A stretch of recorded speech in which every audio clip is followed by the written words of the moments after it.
Hi hello friends, welcome back to my channel. ನಾನು ಸಂಗೀತ. ಎಲ್ಲರೂ ಹೇಗಿದ್ದೀರಾ? ಆರಾಮಿದ್ದೀರಾ? ನಾನು ಕೂಡ ಆರಾಮದ್ದೀನಿ.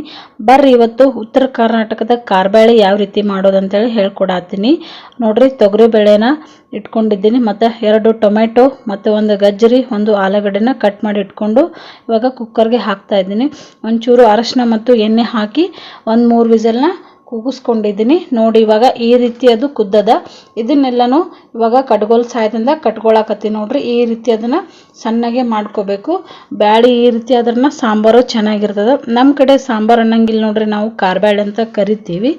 ಇವಾಗ ಒಂದು ಪಾತ್ರನ ಇಟ್ಕೊಂಡು ಅದಕ್ಕೆ ಎಣ್ಣೆ ಹಾಕ್ಕೊಂಡು, ಎಣ್ಣೆ ಕಾದ್ಮೇಲೆ ಜೀರಿಗೆ ಸಾಸ್ಮಿನ ಹಾಕಿಬಿಟ್ಟು ಚಟಪಟ ಅಂದಮೇಲೆ 1 ಗಡ್ಡೆ ಬೆಳ್ಳುಳ್ಳಿನ ಜಜ್ಜಿ ಇಟ್ಕೊಂಡಿದ್ದೆ, ಅದನ್ನು ಕೂಡ ಹಾಕ್ತಾ ಇದ್ದೀನಿ.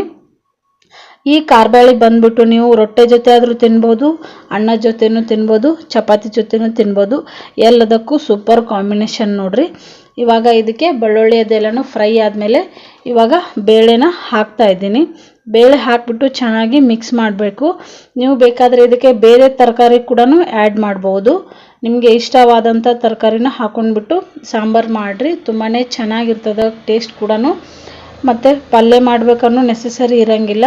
ಇದು ಒಂದೇ ಬಿಟ್ರೆ ಪಲ್ಯನೂ ಆಗ್ತದ, ಈ ಕಡೆ ಸಾಂಬಾರು ಆಗ್ತದ ನೋಡ್ರಿ. ಇವಾಗ 1 ಸ್ಪೂನು ಮಸಾಲೆ ಖಾರ ಮತ್ತು ಉಪ್ಪನ್ನ ಹಾಕಿ ಅರಿಶಿಣ ಪುಡಿನ ಹಾಕಿ ಚೆನ್ನಾಗಿ ಮಿಕ್ಸ್ ಮಾಡ್ತಾ ಇದ್ದೀನಿ. ನೀವು ಬೇಕಾದ್ರೆ ಅಚ್ಚ ಖಾರದ ಪುಡಿ ಅಥವಾ ಹಸಿಮೆಣ್ಸಿಕಾಯಿನೂ ಕೂಡ ಹಾಕೋಬೋದು. ನಮ್ಮ ಕಡೆ ನೋಡ್ರಿ ನಾವು ಜಾಸ್ತಿ ಮಸಾಲೆ ಖಾರನೇ ಯೂಸ್ ಮಾಡೋದು. ಈ ಕಡೆ 5 ರಿಂದ 10 ನಿಮಿಷ ಇದನ್ನು ಕುದಿಯೋಕೆ ಬಿಡಬೇಕು. ಇನ್ನೊಂಚೂರು ನೀರು ಹಾಕ್ಕೊಳತ್ತೀನಿ, 1 ಅರ್ಧ ಗ್ಲಾಸ್ ಅಷ್ಟು. ನಿಮಗೆ ಗಟ್ಟಿ ಬೇಕಂದ್ರೆ ಹಾಗೆ ಬಿಡ್ಬೋದು, ಇಲ್ಲ ಅಳಿಸ್ಬೇಕಂದ್ರೆ ಇನ್ನೂ ಚೂರು ನೀರು ಹಾಕೋಬೋದು. ನನಗಿಷ್ಟು ಸಾಕು ಅನ್ನಿಸ್ತು, ಹಾಗಾಗಿ ಬಿಟ್ಟೆ ನಾನು.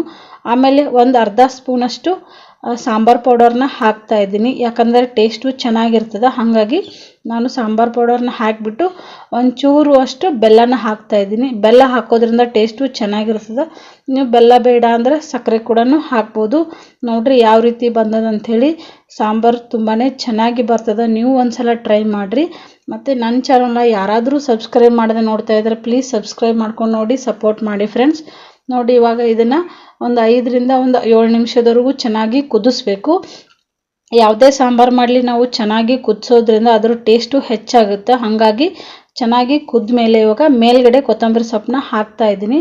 ನೋಡ್ಬೋದು, ಫಸ್ಟ್ಗೆ ಕೊತ್ತಂಬರಿ ಹಾಕಬಾರ್ದು, ಯಾಕಂದರೆ ಅದ್ರ ಘಮ ಕಳ್ಕೊಂಡ್ಬಿಡುತ್ತೆ ನೋಡ್ರಿ. ಹಾಗಾಗಿ ಲಾಸ್ಟ್ಗೆ ನಾವು ಕೊತ್ತಂಬರಿನ ಹಾಕಬೇಕು. ಕೊತ್ತಂಬರಿ ಹಾಕಿಬಿಟ್ಟು ಕೈ ಆಡಿಸಿ ಇವಾಗ ಮತ್ತೆ 1 ನಿಮಿಷ ಅದನ್ನು ಸಣ್ಣ ಉರಿಯಲ್ಲೇ ಕುದಿಸ್ಕೊಳತ್ತೀನಿ. ನೋಡ್ಬೋದು, ಈ ವಿಡಿಯೋ ನಿಮ್ಗೆ ಎಲ್ರಿಗೂ ಇಷ್ಟ ಆಗಿದೆ ಅಂತ ಅಂದ್ಕೊಂಡಿದ್ದೀನಿ. ಇಷ್ಟ ಆದರೆ ಲೈಕ್ ಮಾಡಿ, ಶೇರ್ ಮಾಡಿ, ಕಮೆಂಟ್ ಮಾಡಿ.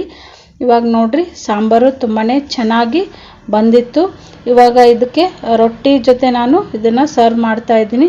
ಬನ್ನಿ ಫ್ರೆಂಡ್ಸ್, ಊಟ ಮಾಡೋಣ. ಕಟಕ್ ರೊಟ್ಟಿ, ಆಮೇಲೆ ಸೌತೆಕಾಯಿ, ಆಮೇಲೆ ಗಜ್ಜರಿ, ಬೀಟ್ರೂಟ್ ಮತ್ತು ಮೆಂತ್ಯ ಸೊಪ್ಪನ್ನ ನಮ್ಮ ಯಜಮಾನ್ರು ಕೂಡ ಹಾಕ್ಕೊಡ್ತಾ ಇದ್ದೀನಿ. ಎಲ್ಲರೂ ಕೂಡ ಊಟ ಮಾಡಿದ್ವಿ ನಾವು. ಸಾಂಬಾರು ತುಂಬಾ ಟೇಸ್ಟಿಯಾಗಿ ಬಂದಿತ್ತು. ನೀವು ಕೂಡ ಟ್ರೈ ಮಾಡಿರಿ, ಹೇಗಿದೆ ಅಂತ ಕಮೆಂಟಲ್ಲಿ ಹೇಳಿ ಫ್ರೆಂಡ್ಸ್.